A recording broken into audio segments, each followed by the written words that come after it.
This is the Mathematics Education Podcast from mathedpodcast.com.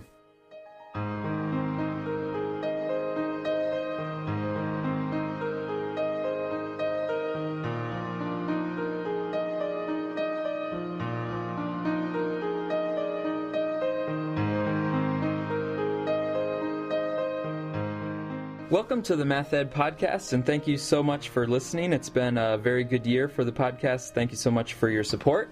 We're going to round out the 2014 season with Charles Munter, who's an assistant professor of mathematics education in the School of Education at the University of Pittsburgh. Chuck, thanks so much for talking with us.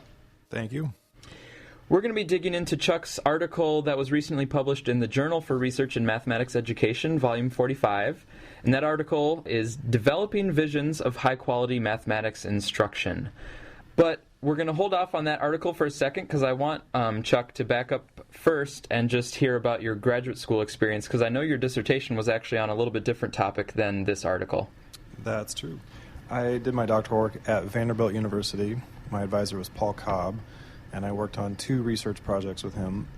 One is the study that we refer to as MIST, and that's where the paper that we're going to talk about originated. The other was what my dissertation came from, and that was an evaluation study of a first-grade tutoring program called Math Recovery. And I'm not all that interested in pursuing a research trajectory on early number, but the study gave us an interesting problem to work on, and that was assessing fidelity of implementation of an intervention that is very diagnostic in nature, where it's up to the tutor to figure out what the kid is currently thinking as a way to inform what tasks they need to pose next. And so it's not as simple as following a script to determine whether the tutor did what they were supposed to. It's much more complex than that. And so it was a fun challenge to work on for a dissertation. Mm-hmm. So you were involved in the MIST project, which is a large-scale project, and episode 1420 of the podcast also deals with that same project. So how did this particular study in JRME, where you're looking at the teachers and the district leaders' visions of math instruction, how did that grow out of the MIST project? Yeah, first of all, the acronym stands for Middle School Mathematics in the Institutional Setting of Teaching, and the project was broadly about investigating what it takes to support instructional improvement at scale. One of the leading conjectures or hypotheses that the project had at the outset was that a shared instructional vision might matter among teachers and instructional leaders. And we thought about how we would pursue that, and it seemed that we might want to have a way to assess individuals' instructional visions as one way to then investigate to the extent to which notions of high-quality instruction are shared across multiple players. So that's where it started.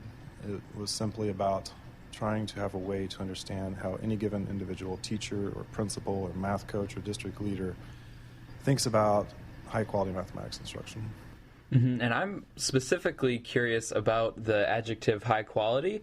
I feel like as a field we really grapple with how to describe what we value in mathematics teaching. So I'm thinking of like the NCTM community. Some people want to talk about kind of reform type teaching, but then that seems like it's kind of a temporary title, because if you ever achieved your reform, it would really no longer be reform. It would kind of now be the standard way of teaching. Or people will try to use descriptive things like exploratory or student-centered or dialogic or investigative or all these different descriptive things versus other descriptors like teacher-centered or traditional. Or so there's kind of this mess of adjectives to use to describe math instruction. So what was your rationale for actually taking a stance and saying high-quality instruction, and I mean certain things by high-quality math instruction?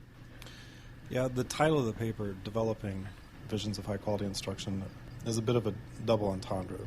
And it's obviously, in one way, related to how individuals' ideas or perceptions of high-quality instruction may change over time. But secondly, it's kind of a suggestion that our field is developing or converging on an instructional vision. And I think that's been going on for many more years than I've been contributing or trying to contribute to the field. And so, yeah, it's kind of a suggestion that let's just step up and start calling the things that we've identified and have evidence for as high-quality instruction.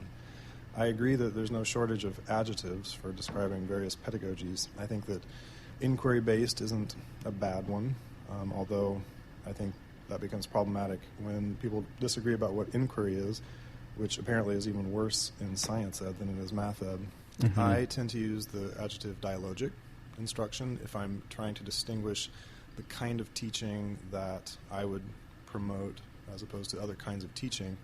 But given that this project was conducted in settings in which district leaders were pursuing an instructional vision aligned with what NCTM and mathematics education more broadly has promoted, and given that I wrote this paper for JRME, I don't think I necessarily need to use an adjective like dialogic.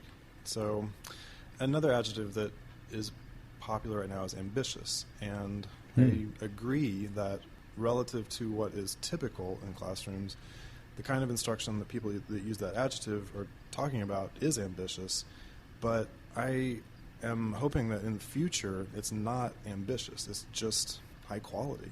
And we probably over-analogize to the medical profession in education, but this is one case in which I think it's a good fit, and that is that when I go to my doctor, what I'm looking for in my health care is not ambitious care. I don't want my doctor to say that he or she is going to give me ambitious health care. I really just want high-quality care that's based on current, robust evidence of how people will get well. And so I think we should want the same thing for our children in math classrooms. Mm-hmm. So taking that notion of high-quality math instruction, how would you characterize the main purpose of this study? Because I know in MIST it's kind of a larger project, and I know for you, you have a larger research agenda around this issue. But what would you say is the one main purpose that's contributed by this study in particular? Well, like I said, its origins are thinking about how shared vision might get established, and so it gives us one possible means for tracking that. But that's obviously not what this paper reports. So the main purpose here is about understanding, first of all, what learning trajectories might look like in settings where this kind of instruction is being promoted through professional development. And this has two purposes, I guess. One for understanding something as researchers, but then a second purpose is potentially understanding it as the people who are in charge of supporting those teachers and others learning. So from a research standpoint, it's interesting to have a model, I think, of what teachers and others learning will look like over time. And it's interesting to then relate it to other aspects of these settings that we are studying. And then secondly, the folks who are in charge of supporting that learning, I think it can provide a kind of roadmap for what it is going to look like. As I argue in the paper, the field has a pretty good picture of what high-quality instruction looks like. We have several instances that have been studied very thoroughly, and we've named things in concrete terms, and that's really helpful, except that if you then go into any given classroom and you want to support that teacher in achieving that kind of pedagogy on a regular basis, it's a huge jump just to go from what you may find in a classroom to what gets written about in math ed literature. So it might be helpful to have some sense of steps along the way you can expect people to pass through in both practice and also, as this paper outlines, the way they talk about their practice. Yeah, and in the article in Jeremy, you present an actual interview-based instrument for characterizing teachers or others, instructional leaders, their vision of high-quality math instruction, and then tracing it over time. And part of it's included in the actual article, and then you have more supplementary material for the instrument that's available on the NCTM website, if I have that correct, right? Yes, that's correct. The rubrics that are in the print version are a little abbreviated, so there's a link to get the full rubrics. And so what was the data that you had available to you through the MIST project that was the data on which you were able to develop and then actually test out this instrument for instructional vision? I used interview data to develop the rubrics and really just particular portions of the interviews we conducted. We asked people a pretty standard first question, and that was, if you were to observe one or more lessons in a math classroom, what would you look for to determine whether the instruction is high quality? And then we would let them talk, and we would ask them, about anything they named. We would ask, why do you think that's important, to get them talking about the kind of underlying function that something they named would serve. And then we realized fairly early on that there were particular dimensions that were going to be more prevalent in responses than others, and so we started probing on those specifically so we could track specific things over time across people. And those were the role of the teacher, the nature of tasks, and discussion in the classroom. So if they didn't already say something about it, we would say, can you describe what you would expect to see the teacher doing if it was high-quality instruction? Can you describe what discussion would look or sound like if it was high-quality instruction, etc.? Mm-hmm. And how many interviews are we talking about here? I think over 1,000. It's a large number. And it's teachers and the math coordinators, and it's also administrators, right? That's correct. Yeah, four distinct role groups: teachers, and this is middle school again, 6th, 7th, and 8th grades, principals, math coaches, and district leaders. Mm-hmm. And then you also had interviews from different years so that you could kind of test out the instrument to see if it detects changes over time. That's correct. The MISS project is still going. It's in its 8th and I think final year. It began with 4 districts, and we studied those districts for 4 years, and 2 of the districts have continued for another 4 years. But this paper is about data collected over those first 4 years across the 4 districts. My guest is Chuck Munter from the University of Pittsburgh. So I want to dig in now to the heart of this, the instrument that you've developed about visions of high-quality math instruction. So VHQMI is the acronym used in the paper. So can you take us through now in a little more detail the dimensions that you've identified as components of this high-quality math instruction vision? Sure. And these dimensions, they come from the literature to a large extent. These are kinds of initial categories that I approached the data with as potential codes, but also then we, in the end, used the ones that we found were most prevalent in our interviewees' responses. So the 4 rubrics that are used to code the interview responses that people give us are role of the teacher, nature of classroom discourse, nature of classroom mathematical tasks, and then also student engagement in classroom activity. The first 3 are obviously well known to people who know math ed literature. The 4th one was not one that I initially expected to develop, but it was really in response to how often people said student engagement is something they would look for. That was easily the most common response. When we ask people what would you look for in a classroom to decide whether it's high-quality instruction, very, very often people say, I would look for student engagement. And pretty quickly we decided we need to then follow up by saying, engagement in what? Can you say a little bit more about what you're talking about? Right. And then, that's where answers varied. Some would say, whatever the teacher asked them to do. And other people would describe actual mathematical activity that is fairly rich in nature. Mm-hmm. So those are the 4 rubrics. Were there some dimensions that you considered including but that ended up not making the final cut into the instrument as published? Yes. There were a few that I began with at the outset that I expected I might find that people talk about, and those are summarized in the paper. For example, I thought there might be some talk of mathematical tools that teachers would use with kids. I thought that there might be talk of social norms or social culture of the classroom, maybe some things about equity, but didn't, in the end, find that those were often mentioned. A few others that were mentioned a little bit were assessment, or kind of the use of student thinking. And another category that I toyed with was talking about lesson structure.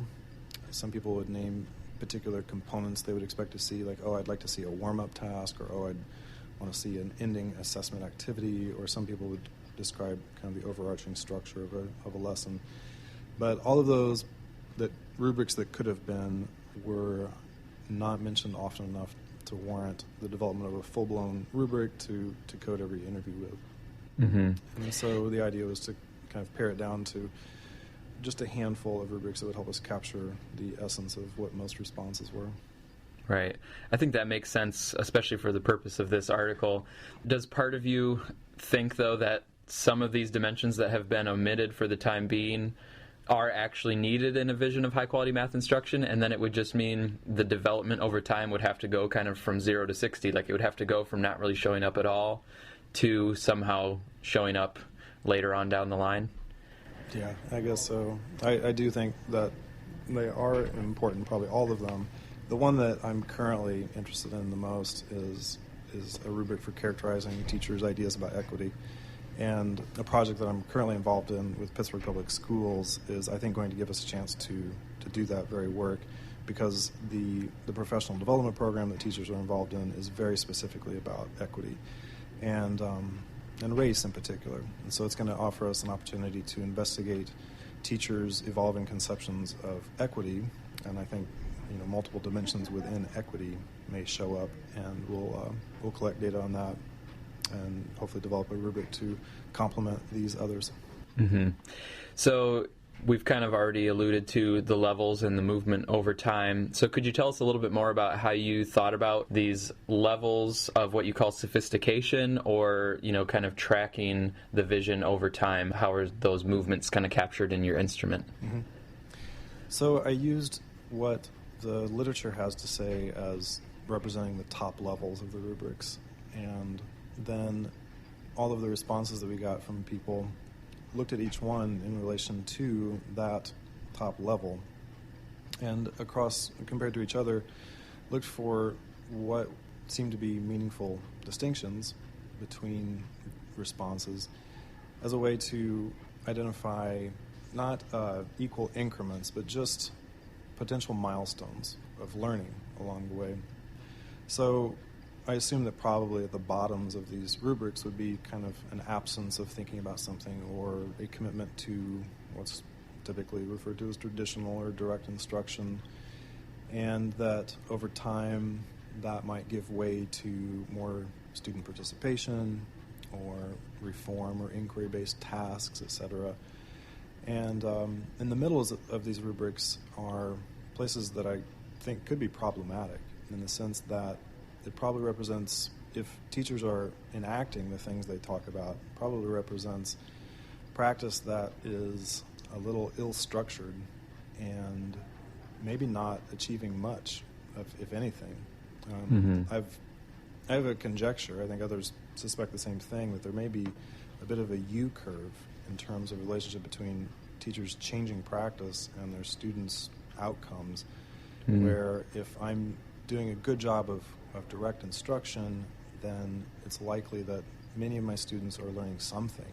It may be largely procedural in nature, but they're probably taking away something. And then if I shift towards more reform or inquiry-based instruction, it could be that for a time I'm posing these tasks and I'm asking kids to work in groups, and I'm not doing a very good job of managing that, and I think that they're just going to invent mathematics on their own, and they end up learning practically nothing, really. And that could be dangerous, I guess. But then eventually you might work through that phase and get to a place where you are proactively facilitating meaningful work and discussion in the classroom, where students are learning quite a lot. So that's the kind of trajectory I imagined I might find in the ways that people talk about it. So I looked for markers of those kinds of distinctions as I analyzed the data. We talked about your word choice with high quality, and so another word choice that you made was to use the word sophisticated as kind of moving towards the top level. So you're kind of saying, moving towards a clear, full articulation of the role of the math tasks in students' experiences, or the role of the teacher in supporting students' math learning. So I can kind of see, as they move that way, that it is, in a sense, becoming more sophisticated. Like, they can articulate the purposes and the mechanisms and the reasons that these things are important for students' learning. So there's kind of some gain in sophistication. But I'm also imagining a teacher who has a very sophisticated articulation of direct instruction or traditional instruction. Like, they can speak in great detail about why they believe procedural teaching is important, or why students need to memorize certain things. So to me, I'm just wondering your reaction to that kind of hypothetical musing about a teacher that seems very sophisticated in their vision, but it's just a vision that does not match the one that you've called high quality. Yeah, I think that's a great question. I think that, as I said, the bottoms of my rubrics perhaps represent traditional or direct instruction, but really they probably just represent fairly typical instruction. And I think that what's typical, folks in math ed often think is direct instruction, but people who are advocates of direct instruction, who think very deeply about how to do it well, would look at what we call direct instruction and say, that's not what we're talking about. So it's really just lousy instruction. On anyone who's thoughtful about pedagogy from whatever perspective they take, they look at that and it's really just not very good. So I think that the bottoms of the rubrics may be where rubrics for characterizing changes over time in teachers' conceptions of high-quality direct instruction may start, but obviously they'd go off in a very different direction. So yes, I could imagine such rubrics being developed. I wouldn't call them high-quality instruction because I take a particular stance on what we want to do in classrooms, but I could understand somebody else wanting to call them high-quality instruction for sure. Yeah, I'm now kind of imagining there's kind of this issue of a vision. I'm imagining a person actually looking forward with a vision, so they have kind of a line of sight coming forward from them. So to me, there's kind of one issue of, are they actually oriented towards what you're calling high-quality math instruction and what kind of the field we view as important and high quality in math teaching? So first of all, are they oriented in that direction? And then how sophisticated are they in actually articulating that vision, which I think is what you capture with your levels of your instrument. But then I think a teacher could be pointed a slightly different direction or a very different direction, and then they could also become more sophisticated, but they're becoming more sophisticated in their vision, and it's actually off to the left. It's not actually toward what you've set up as your target. I think that's true. I agree. Yeah, the idea of sophistication is really just, I think it's akin to characterizing students' strategies when they're solving math problems as becoming more sophisticated.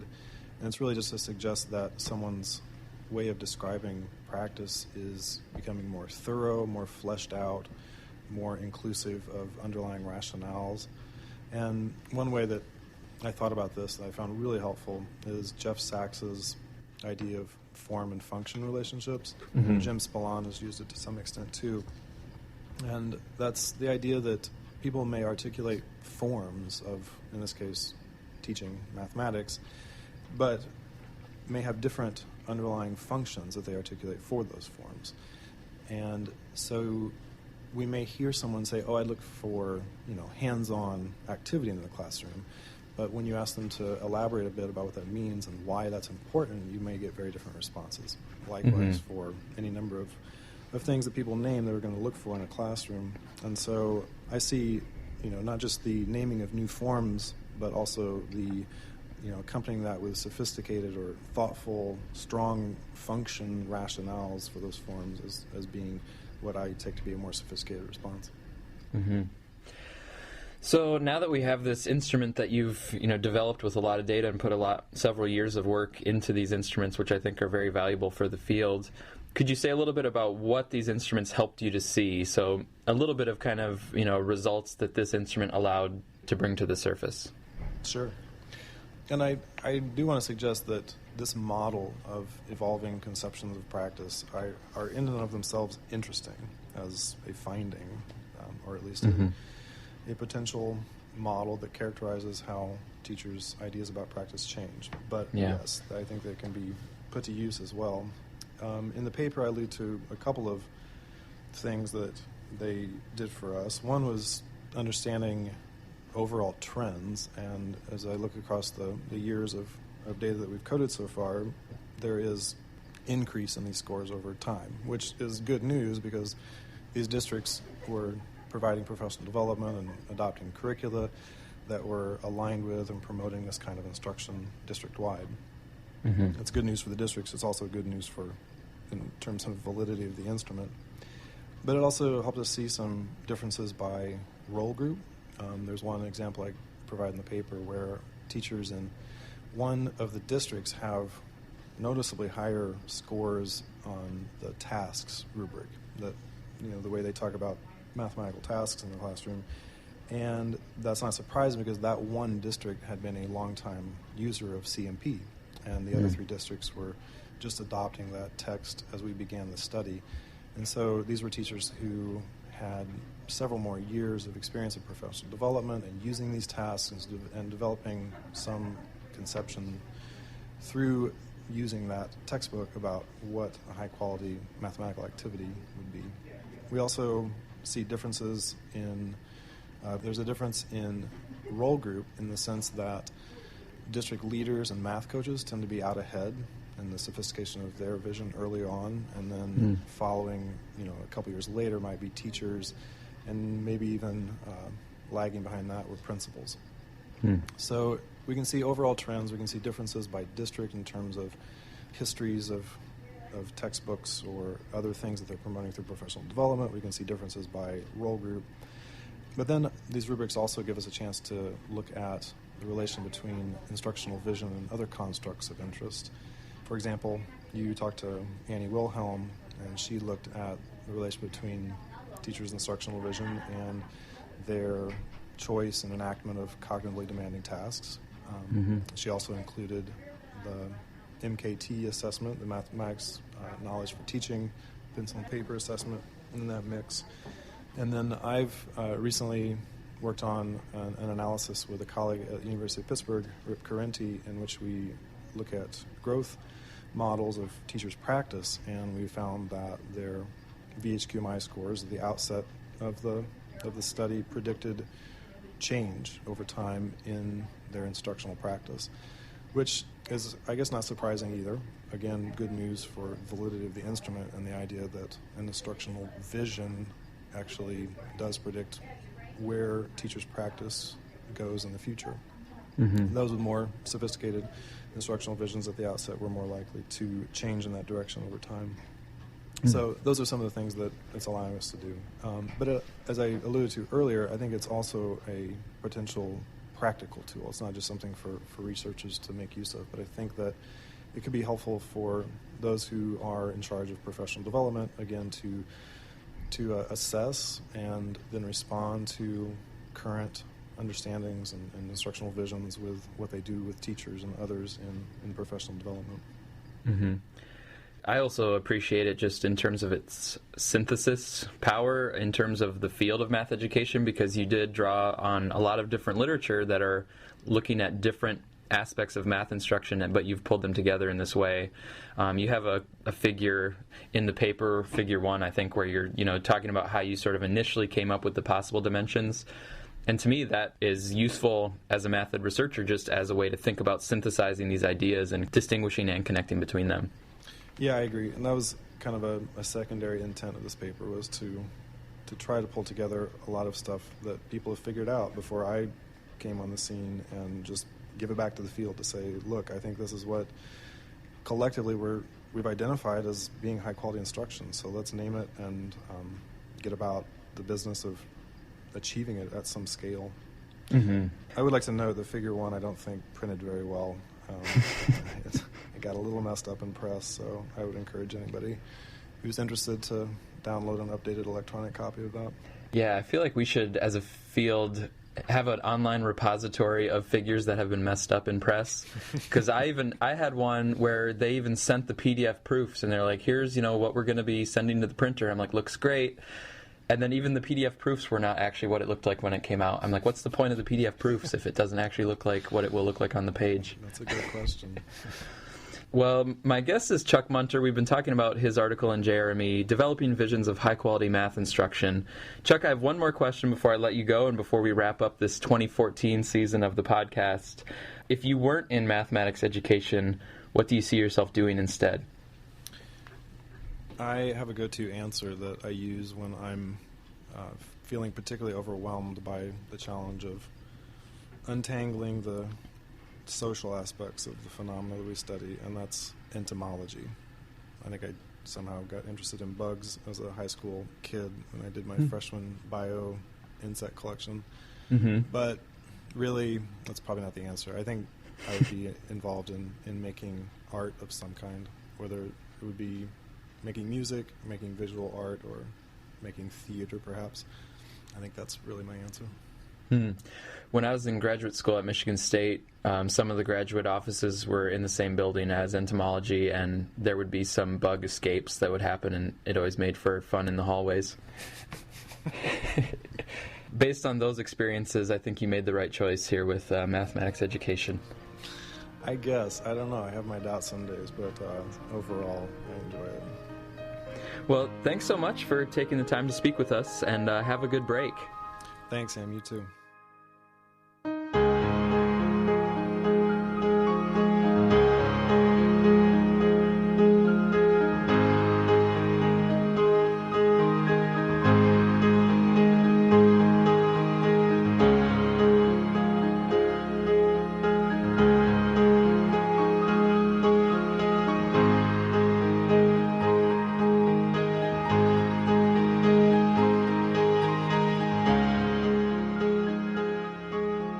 Thank you for listening to this episode of the Math Ed Podcast. If you'd like to support the podcast financially, please use the PayPal donation button at mathedpodcast.com.